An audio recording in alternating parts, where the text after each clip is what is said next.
Good morning everyone. Naghimo ko og kuan kining template sa minutes of meeting. Kani magong last time na 'to na minutes atong last time lagi. Naghimo ko lisod mo gud siya tanawa ra gud lisod siya i-follow up ba. Isa-isahon siya taga taga meeting nato, manatay minutes tapos wala tay kuan ang pag-follow up. So kani gisan ako sa inyo sa Google Sheet mo na ni siya. So ang mahitabuan ni is per meeting nato per month mo ni siya.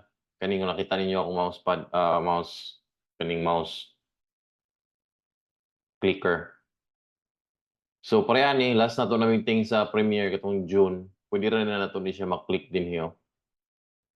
So muna ni siya ang atong minutes tapos diri na nato ibutang ang atong mga task na kinahanglan nato i-accomplish. Pareha ning last nato na meeting sa kuan, sa meeting nato last time sa June. Mo ni ang mga nahumana nato na task. Puwede ra nato ni siya i-edit sa nahumana, na-cancel, gi-assign na, in progress, ug wa pa nasugdan. So kani siyang mga kuan completed mo na lang di na nato ni siya hilabtan kay human naman ni siya.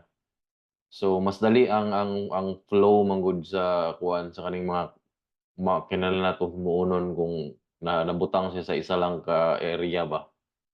Pareha ni itong meeting na 'to atong last August, na diri pod nakabutang ang katong mga minutes na 'to tapos katong mga kinahanglan nato na buhatonon.